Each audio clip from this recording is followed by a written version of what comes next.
We're back. UFC Vegas 63 is almost here. I'm going to give you my final picks. We're going to do a full card breakdown and we're going to build some lineups, so make sure you watch until the end. You can call me Kunith. Let's make some money this week.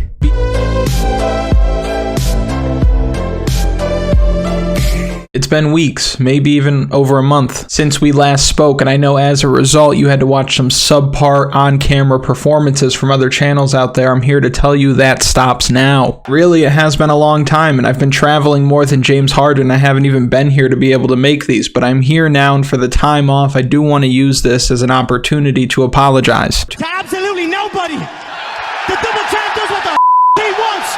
I bet you walked right into that one. Rookie mistake. We're going to start right at the top of the card, work our way down, and then we're going to go right into building lineups. Everything's going to get packed into this video right now. And before we start getting into it, I normally don't ask for it this early in the video, but we had the algorithm on the ropes. The ref was ready to jump in. We were kicking the algorithm's ass. So we do need to make up for lost time. So I once again am asking for your support. I'm going to need you to show some love, like the video, comment multiple times, retweet it when I put it on Twitter, do what you need to do. And while you're doing what you need to do, I'm going to do what I need to do, which is get into these fights. Starting at the very top of the card, we have $9,400 Christian Rodriguez. He's fighting UFC newcomer Joshua Weems, who's stepping in on short notice. This was supposed to be Garrett Armfield initially. Armfield pulls out. Here we are. And I can tell you right now, by looking at this slate, I've been looking at it throughout the week, Christian Rodriguez is going to go under-owned despite being all the way at the top of the salary. And I think he's going to go under-owned because he's a late addition. He's got a new opponent. He's 0-1 in the UFC, but he's got a really favorable matchup this week, and a first-round knockout would not surprise me. Another thing that's going to hold down his ownership is losing his UFC debut to JSP, but JSP's pretty damn good. No shame in that on your debut. I think he's going to look much better this week, and again, I expect a first-round knockout, maybe a second-round knockout, but either way, I do think that Christian Rodriguez gets it done inside the distance. And he's going to be a much better pay-up option, in my opinion, than JunYong Park, who's currently sitting at 9,300 and was holding down that top spot for a lot of the week. JunYong Park is fighting Ugly Joe Holmes this week, and I was shocked, perplexed, bewildered by the odds of this fight. JunYong Park being a favorite, okay, I can accept that, but seeing Iron Turtle, who's a fan of the show, by the way, I don't know if you know this, but Iron Turtle loves this show. Oscar, we talked about this with Ricky Simone. They don't know that he's not an actual fan of the show, so I can say that. Just edit this piece out. Idiot. But to see him at that $9,300 price just seemed odd. JunYong Park is solid, but it's not like he's finishing guys. He's got, what, how many finishes in the UFC? None. Same amount as me. He's solid. He puts on fun fights, but I'm not blown away by his skill set. I think he might be a brown belt in jiu-jitsu. I'm not totally sure. I actually have my brown belt. It's from Target. It's pretty versatile. If you look at his recent fights, he wins a fight that he loses to Eric Anders. I don't know if you're watching that live, but split decision is just a coin flip in modern MMA. But when I was watching this live, I thought that Eric Anders pretty clearly won, and so did most of the MMA media. Before that, he loses a competitive fight to RoboCop Greg Rodriguez in an actual banger of a fight. It was only 2 rounds, but it was one of the most entertaining fights I've ever seen. But again, he lost that fight, and he did look a little tired in the second round, which is a surprise. He showed poor striking defense there, ultimately got flatlined. But with no finishes in the UFC, I really don't love him this week. Now on the other side, we have Ugly Joe Holmes, who's screaming off the page as a juicy underdog this week. He's going to be rocking a 6-inch height advantage, a 7-inch reach advantage, and a very opportunistic submission game. I think if Joe Holmes finds himself on top, you can cancel Christmas. Joseph Holmes dropped his UFC debut to Jamie Pickett, follows that up with a win over Alan Amedovski, which isn't impressive, but it is a UFC win under his belt. And he did exactly what you want him to do in that fight. He smoked Alan Amedovski, did it pretty quickly, and that's what you want to see from a guy with this size, this skill set, and somebody who you're hoping is going to win a lot of UFC fights in the future. Now in his fight against Jamie Pickett, he looked good early, he got tired, and you kind of expect that from guys that are making their debut, who are used to just running through their competition. Jamie Pickett's not an easy guy for anybody by any stretch, although Bo Nickel might make it look easy pretty soon. So I do worry about his ability to fight longer in this matchup. I do think that the longer the fight goes, the more it favors JunYong Park, but I am willing to take an underdog shot on the younger, bigger fighter, the better athlete, who's going to be more dangerous in the early going here. Maybe we see a little club and sub action from Joe Holmes, or maybe we see see him jump Iron Turtles back when they're up against the fence. I see a couple of different ways of Joe Holmes getting it done, and I think down at his price,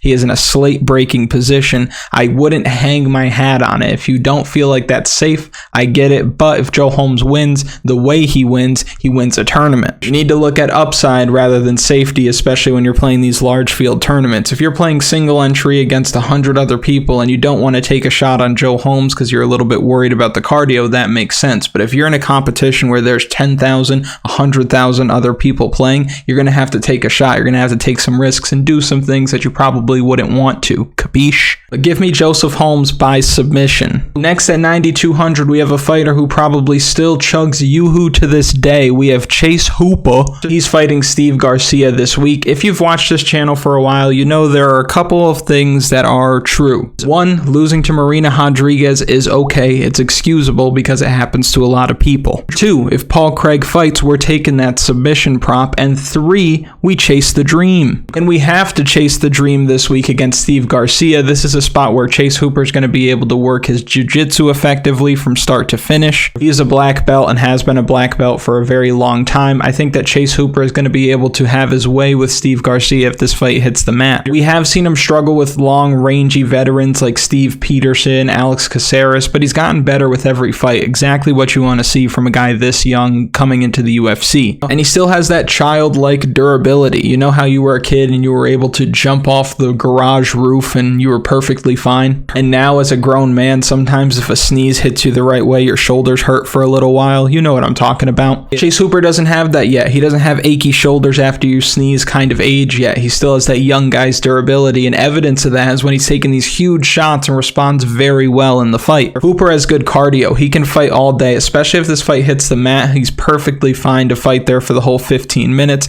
and he has a 100% finish rate in the UFC. I think we see him pick up another submission win here. Steve Garcia is dead to me. We knew he wasn't a great fighter when he gave up 14 minutes plus of control time to Luis Pena, which is absolutely crazy. He knocked out Charlie Ontiveros, but Charlie Ontiveros probably gets knocked out maybe 2-3 times a week from the water from the shower head. And in his last fight, he ran onto a right hand from Mahashate. That was earlier this year. I completely lost faith in this guy. So the choice here is obvious. Chase Hooper is the pick, and it's going to be inside the distance. I'm leaning toward a submission because I think he's going to be able to backpack Steve Garcia and eventually find that rear naked choke, but I wouldn't be surprised if he was on his back, switched to a full mount, and just got the TKO finish from there. So give me Chase Hooper inside the distance. I think that's the safest play here. Next at 9,000, we have a UFC debutant in Waldo Cortes-Acosta. He's actually going to be making his debut this week against Mikey from Recess, so I'm interested to see how this all plays out. Cortes-Acosta is coming from a boxing background, so you'd expect him to have crisp, powerful hands, but no fight fan on earth would consider this man's boxing to be crisp. Powerful, yes, but as sloppy as can be. I watched a couple of his fights back, and I could count on one hand how many decent left hands he landed. He's very right hand dominant. He throws hooks, overhand, straight punches with that right hand almost exclusively. And realistically, that shouldn't work in the UFC. I don't think this guy is all that good. But he is fighting Jared Vanderaa this week, and it's a bit concerning considering what we've seen out of Vanderaa in the UFC. Vanderaa has really struggled with grapplers, but I don't see him having to defend a whole lot of takedowns here, so that's a good thing. But he's also coming off a knockout loss in a stand-up fight against Chase Sherman. And it was actually an awesome fight, and both guys had a lot of success in spots. It looked like Vanderaa was going to close the show, but ultimately he gets finished. I don't love Waldo Cortes-Acosta. He's undefeated in MMA, but I think any competent striker in the UFC is going to expose him. Luckily for him, I do think that Jared Vanderaa kind of falls in this bucket of one of maybe 3 guys that he'd be able to beat on the roster. And obviously the UFC is looking to offload Vanderaa, replace his spot with a new undefeated aggressive heavyweight talent, so I understand that, and I understand the matchmaking, and I think that Waldo Cortes probably wins, and he might find a finish later in this fight. I don't know if you need him on DraftKings necessarily, because let's say he does find a finish in round 3 and scores 85 points, that's not really going to cut it. You would need him to pick up an early finish. Jared Vanderaa is kind of tough, so you're looking at a situation where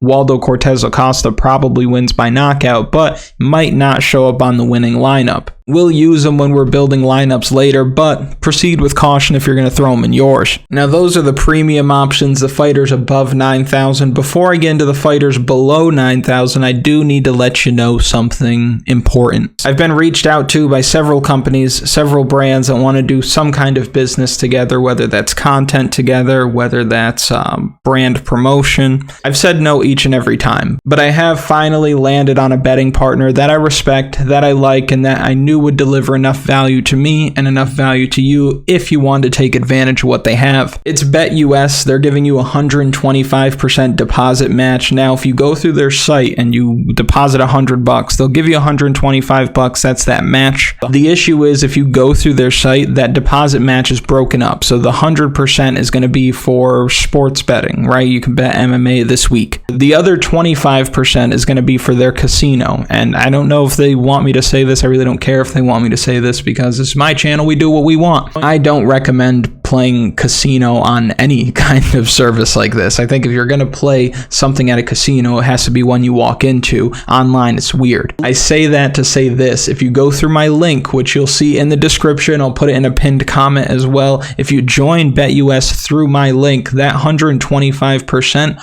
all goes to sports betting. So you're not going to have to deal with 25% of it going to that casino nonsense. You're going to be able to bet on fights, bet on NFL, bet on NBA, whatever you want. Or you can bet on this man to get it done this week. Just kidding. You know he's getting paid to take a dive. You're going to have to put your money over here, unfortunately. But that's if you want it. If you want to join BetUS, they have that nice large promotion. They have a great customer service team as well. And it's the best way to financially support the channel if you go through that link. Now, if we're looking at 9,000 and below, the first fighter we have is Marcos Rogerio de Lima, aka Pizao. He's fighting Andrei Arvloski this week. Pizao is going to be tough to deal with in the first round. He's got a ton of power, and although Arvloski hasn't been KO'd recently, I do still worry about his chin at his age. However, Arvloski is going to have a pretty sizable speed advantage, technique advantage, cardio advantage, footwork advantage in this fight. So this is power versus speed, thunder versus lightning, old versus slightly less old. They're in the apex, it's a smaller cage, it's going to be easier for Pizao to close distance and land some of these big shots, hang on Arvloski in the fence, and maybe preserve some of his gas tank for the later rounds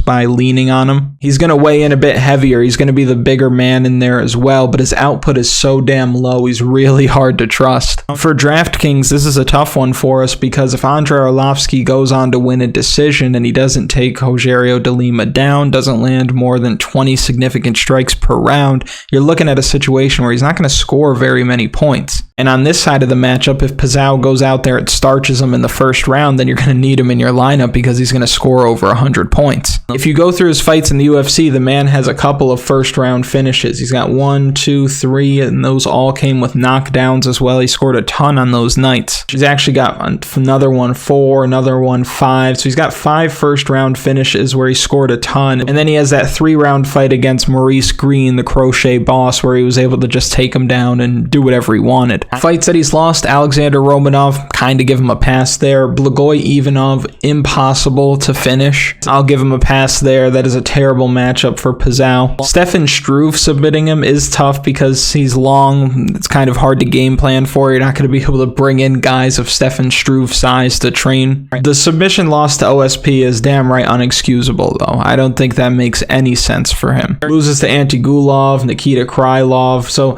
I mean, you're looking at a situation where he's a very hard guy to trust. The upside is there. The ceiling is there. And if you were to play one side of this fight, you would play Marcos Rogerio de Lima, but proceed with caution. I do still pick him to win, though. I think Rogerio de Lima inside the distance is the most likely outcome, but it's not like I'm running over to BetUS to put money down on Pizao this week. This is something from a straight betting perspective. I'll just stay away. Next at 8,800, we have Max Griffin. He's going to be fighting the Dirty Bird Tim Means this week. A moment ago, I mentioned that the last fight is going to be difficult for us from a DraftKings perspective. This one is super easy because you just don't play either side. Neither of these guys score that well. If you are going to play one side of this, I would suggest you just take a shot on the underdog. I don't think that either of them are going to get finished. The most likely outcome here is over 2.5 rounds. You can hammer that. Max Payne is definitely a generalist. I know that he has that extensive kung fu, taekwondo, karate background, whatever it is, but when it comes to MMA, he's a generalist. Tim Means is going to be a lot taller. He has very tight boxing. I think he could piece Max Griffin up. Max Griffin is there to be hit. And Tim Means normally has slightly better output, but I don't think either of these guys are going to be putting up very high numbers. And one thing they have in common is they both tend to be in very close fights. So I actually see a split decision coming, and half of the population that watches this is going to say robbery, and the other half is going to be like, a close fight's not a robbery. Sometimes it is, though. You might need to play Tim Means for the salary relief, just because the underdogs on here, there aren't a ton. There's 4 of them that I like, and we'll look at those when we start building lineups as our value plays. But the pick for me is going to be Tim Means, just because I'll lean toward the Dirty Bird at plus money. But again, the safer bet is betting the over 2.5 rounds. You can parlay that up with something else, but I'm very confident that this fight goes the distance, and I think Tim Means wins a split decision, and a lot of people don't agree with it. By the way, tell me in the comments, did Sean O'Malley win? I thought he won, and I didn't have him. I didn't have no money on him. I didn't have money on either side. I had no horse in that race, but I thought that Sean O'Malley won. Is that crazy? Tell me if that's crazy. Next at 8,700, we have Josh Fremd. He's going to be fighting Tresean Gore this week. Listen, Tresean Gore is not good, okay? He's not UFC caliber. That's just fact. Josh Fremd had a really tough debut against Fluffy Hernandez, and even in that fight, he did have success in spots when he looked dead tired. So it was pretty impressive to see how deep he was able to dig in a fight where he was pretty clearly outgunned. I expect him to bounce back here, pick up the win, pick up a knockout as well, and I think that Tresean Gore very, very likely gets cut after this. I think Tresean Gore could get cut after this, even if he were to somehow win a decision. My issue with Tresean Gore is that there's just no substance there. Like, he's got power, but he's got power like everybody else on the roster. I don't think it's anything groundbreaking. He's not Rumble. And I think that Josh Fremd is the all-around better mixed martial artist. He's going to be bigger, he's got better striking, better grappling, more experience, decent cardio, and he's shared the octagon with the likes of Fluffy Hernandez, Greg Rodriguez. So I expect a first or second round knockout from Josh Fremd, and a really good price here at 8,700 with that early upside. And I see people wanting to get here, not because they necessarily want to play Josh Fremd, but I think a lot of people are going to be targeting Tresean Gore, targeting people who are fighting him for however much longer we'll see him fight. And it makes sense. I think the under in this fight makes a ton of sense too, considering that both of these guys are live for knockouts, especially early. So if you wanted to take the under, I think that makes a lot of sense. But Josh Fremd by knockout makes him a very strong play on DraftKings this week. Next at 8,500, we have Carlos Mota. His nickname is Tazil, and I believe that's Portuguese for trap. It's a trap!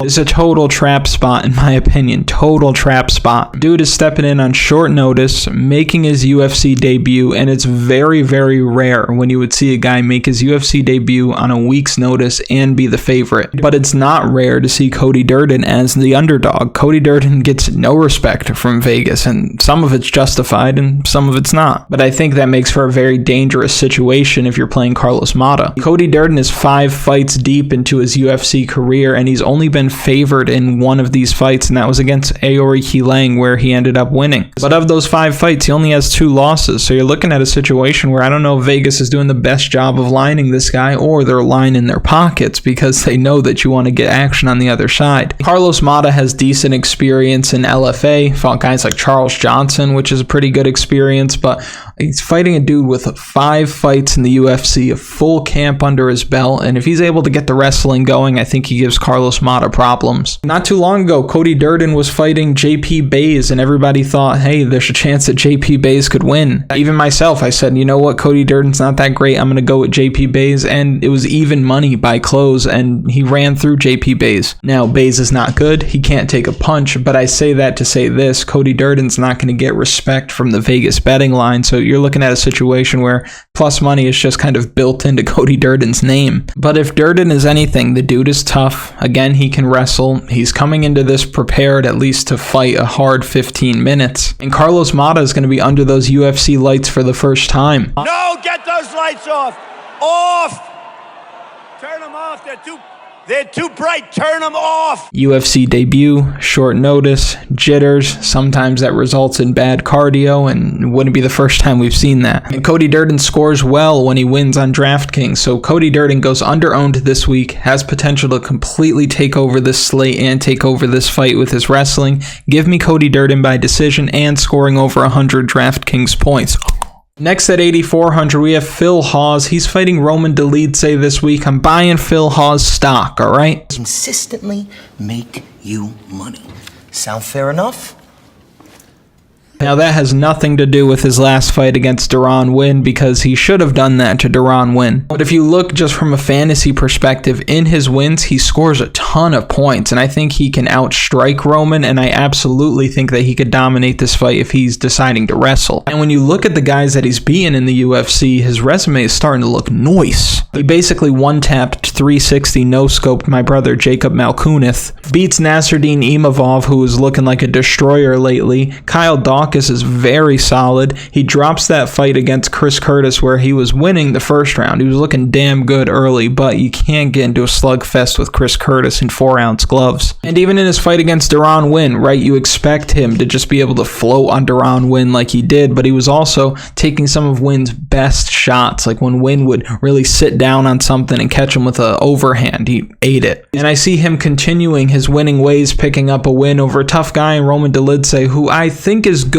but overperformed in his last fight against Kyle Dawkins. And when I say overperformed, I mean in the result, like how quickly he just dispatched of him. I think a lot of that was that clash of heads that happened. I think Dawkins was rocked, and then the rest was just the result of him already being rocked. So I'm not ready to jump on the Roman Dolidze train just yet. This is a tall task that he has in front of him on Phil Hawes. So give me Phil Hawes to win a decision this week. I think that he uses his wrestling every round to score over 90 DraftKings points when it's all said and done. Next at 9,300, we have the Hanyak Dustin Jacoby. He's going to be fighting Khalil Rountree this week. Banger of a fight. If we didn't have the main event that we have this week, this would for sure be on the short list of possible fight of the night. Dustin Jacoby's good, man. Super slick on the feet. He moves well. He stays really busy. And on the other side, you have Khalil Rountree, who's a tank. He's powerful, sneaky fast hands, good leg kicks as well. But I don't know if he's going to have that same kind of success kicking the legs of Dustin Jacoby, who has seen it all before. He's going to be able to check them effectively, move out of range. He's going to do what he needs to do defensively. Now, Dustin Jacoby, he got off to a bit of a rocky start when he came into the UFC, but since then, he's on a 7-fight unbeaten streak, and he's fought dudes with power like Oleg Shashek and Yong, dudes with experience like Kute Laba and Max Griffin. And I think he's just putting all the skills together nicely at this point in his career, and I think that he's the better fighter at this point in his career than Khalil Rountree. And to go a step further, I think he finishes Khalil Rountree this week. I really think the footwork is going to draw Rountree in, and the busy hands are going to lead to a combination that puts Rountree down. And Khalil Rountree likes to march. He likes to walk guys down, but Dustin Jacoby is great at giving up space when he needs to and then eating up that same space when it benefits him. So I like him this week. I just think that he's the better striker, and I like the chin as well, because we know that Rountree is going to be swinging some bricks, but I think that Dustin Jacoby is going to be able to eat his best shots, and I think that he actually picks up a finish here. Dustin Jacoby by knockout. You're going to live in the mid-range this week, and it's really going to pay off on DraftKings. I assure you of that. And then the last fight that we need to look at is an absolute banger of a main event and great matchmaking on the part of the UFC, matching up Arnold Allen with Calvin Kattar. Arnold Allen has been incredible since joining the UFC. 9 fights, 9 wins, mixes it up very well. He's shown power at different times, wrestling at different times, heart at different times, all around very solid and definitely somebody who can make some noise toward the top end of the division. He smoked that Dan Hooker pack last time out, picking up his first round finish in the UFC, and now he's getting that nice big step up in competition that he should be getting in Calvin Kattar. And I consider Calvin Kattar to be a legend. Calvin Kattar is on that list of best guys to not win a title. He's going to be on that list when it's all said and done. Modern day legend, not somebody who's going to fight for gold, but somebody who puts on crazy fun fun fights every time he goes out there. A dude who's fought everybody, and a dude who's going to be in his 5th consecutive main event spot. Not many fighters on the roster can say that. He did lose to Josh Emmett last time out in a fight that could have went either way, but he didn't step on the gas in spots where you really wish he did if you had him. I didn't have him, but I did have Giga Chikadze in the fight before that. He absolutely decimated Giga Chikadze, not something that I expected would happen at all. I think he was the cheapest fighter on the slate that week. Now, Calvin Kattar is older. He's got a lot of miles on him. Dude's got more miles than a school bus. But what he does have going for him is the output, the experience, especially the 5-round experience, level of competition. Again, the dude's fought everybody, and he's got the boxing that you would like to see in a matchup against Arnold Allen. Not to mention the chin. The dude's got a hockey puck-like chin, so I don't think that Allen's going to be able to spark him with one shot. I don't think that Allen's going to be able to show him something he's never seen before, and I think there's a chance that we see Arnold Allen fade in the 4th and 5th round because that's uncharted territory for him, at least in his UFC career. So if he starts falling behind because of the volume and Calvin Kattar is able to pick up 2 out of the first 3 rounds, then I think that Calvin Kattar is going to be able to glide to a pretty easy decision if he's able to be in the driver's seat going into the championship rounds or the main event rounds. Now, this is a fantastic fight for you to stack in cash games. For tournaments, I don't know if you need this fight, though. Here's the thing. It's going to go way over-owned. It's the main event, and these guys are priced right in the middle of the slate. Yeah, it's going to go over-owned. But if you just take a look at his last 3 fights, right? Like, okay, you've got the Max Holloway fight. Outside of what Holloway did to him, the guy landed 133 punches, and he only scored 54 points. Even if he gets the win there, it's an extra 30 points. He scored 84 points at that point. Or the fight against Dan Ige, 79 points in a 5-round fight that he won. Josh Emmett, if it went his way, I think it was a split decision. If it went Calvin Kattar's way, then 30 points added to his 52, that's 82 points. And we see pretty regularly that you need almost all of your fighters to score 100 points or north of 90 for you to be in the winning lineup, even in these smaller field single entries. Somebody's got the nuts every week, and if Calvin Kattar puts up 84 points, you ain't got the nuts. Same goes for Arnold Allen, right? If Arnold Allen is not scoring you a ton of points, he's averaging 72 points. If Arnold Allen isn't scoring you a ton of points, if he doesn't break 95, you're looking at a situation where he comes in 50, 60% owned, and he just doesn't get there for you. But now we can use all of this information and we can plug it into some lineups and see how we should be attacking this slate. But before we do, again, I'm going to need you to show love. We need to make up for lost time. Like the video, comment, and then comment on your comment, and then make an additional comment commenting on the comments that you made. Yes, science! Retweet this on Twitter. Do what you need to do so I can do what I need to do, which as it stands right now is show you what a cash game lineup needs to look like this week. Cash game lineup is super straightforward. You've got these 2 guys right here. Now, one thing, we've talked about this before, but I do just want to bring this up now. Just because these 2 are priced right in the middle of the slate, you might look at this and say, oh, I can stack them up and they're both cheap this week, especially if I stack them. Doesn't matter. The way DraftKings pricing is, you have 2 fighters, right? One fighter is going to be so much, the other fighter is going to be so much, but their scores, or rather their salaries, are always going to equal 16,200. So don't stack these guys and think that your possibilities are limitless. It's the same as they always are when you stack. Personally, I'd like to go to Cody Durden, and I don't even know if you should go much lower than that, because then you could just come here to Dustin Jacoby. You can grab Phil Hawes if you wanted to. You can grab Josh Fremd if you wanted to. Now you've got 700 salary left over. So if you wanted to sweeten the deal a little bit and come off of somebody like Josh Fremd, you can come all the way up here to Christian Rodriguez.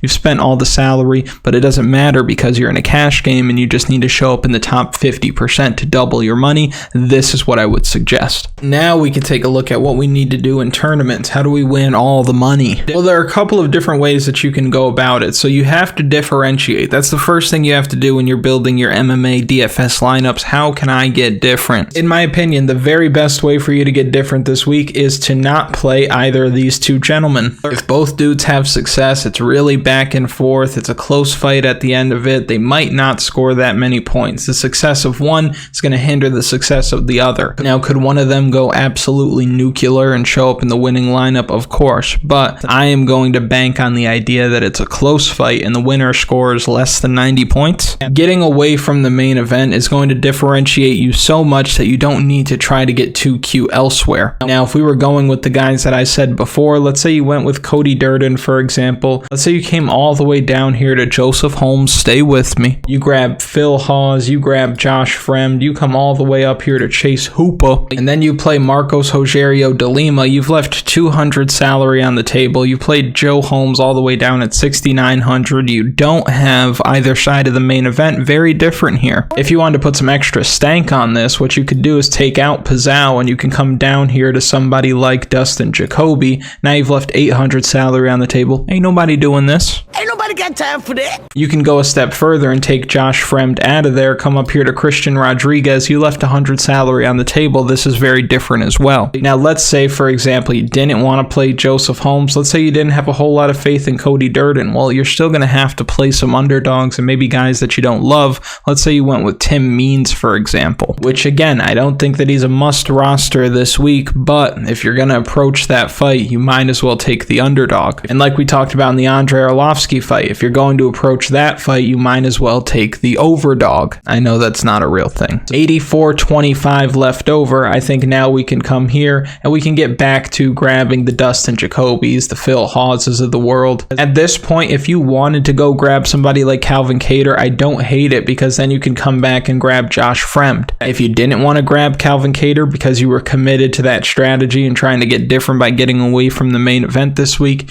you could do this. You've got 600 left over. You can do something with it if you want, but you don't have to. You could take Josh Fremd out of there and get a safer matchup with Chase Hooper. Another way that you could approach it completely against the grain is you could grab Waldo, right? You're looking for that heavyweight knockout upside. Same with Pizzao. You come down here and you're looking for some power. You're looking for some early finish potential. You could grab somebody like Roman Dolidze. Early finishing upside is always going to be there for Joseph Holmes no matter who he's fighting. Come back to Chase Hooper for that finishing upside, and then you could grab one side of this main event, or you could even grab somebody like Khalil Rountree, because again, Khalil's going to be swinging them bricks. Now, I'll tell you my favorite kind of core build is going to be obviously that Jacoby, that Hawes, that Fremd, that Hooper. You could grab Ugly Man Joe at that point. Come down here to Cody Durden. You've left a 800 salary on the table. Nobody's doing this, I'm telling you. When I say nobody, I mean like in your single entry, maybe your 3 max as well. If you're playing something that's 150 max, yeah, people are going to get to this. But there are a couple of ways that you can go about it. Now, if you're sitting there thinking, well, damn, Kunith, I like Arnold Allen. I think that he's going to win this week. Can you build a lineup with him, sir? Yeah, I can. I could show you what I think that looks like. I would go Arnold Allen. I'd come here to Cody Durden. I'm really planting the flag on Cody Durden, but I just think the path to victory is so obvious. The problem with Cody Durden is he's one of these guys that if he loses, he's going to get smoked out. So you plant the flag here, hoping that he operates at the peak of his abilities, but you wouldn't be surprised if he got finished early. So just proceed with caution here, but this is where I'm going to go. Grabbing my guys right in this mid-range here, Dustin Jacoby, Phil Hawes. I think at this point it makes sense for you to come down a little bit. Somebody like Tim Means, you can come all the way up here to Christian Rodriguez. And if you're sitting here and you don't really love this, I think a change that you can make that might make this a little bit sweeter for you is removing Dustin Jacoby and getting Josh Fremd in there. You're just getting a better matchup in the Fremd situation. If you'd like, you can send me your lineups on Twitter at Kunith MMA. That'll be linked in the description. You can tell me what you think. If you have some straight bets and you think, Kunith, what should I do here? Do you think this is a good bet to lay down? I know some of you guys send me those. I always love to see those. Let me know. And I will shout you out for sure if you send me one of those. Kunith, which straight bet should I play? And it's on BetUS. Through the link, I'll be able to tell. And as always, we'll wrap up by going through the whole card. I like Calvin Kattar, Tim Means, Waldo Cortes-Acosta, Josh Fremd, Dustin Jacoby, Phil Hawes. I like Pizzao. I like Ugly Man Joe Holmes at low salary. Let's go. We're chasing the dream, planting the flag on Cody Durden, Christian Rodriguez to get the finish pretty early. If you've made it to this point in the video, thank you so much for watching. I really do appreciate it. It feels great to be back. I can't wait for next week. I think the main event next week is really obvious. The pick for me for the main event next week is going to be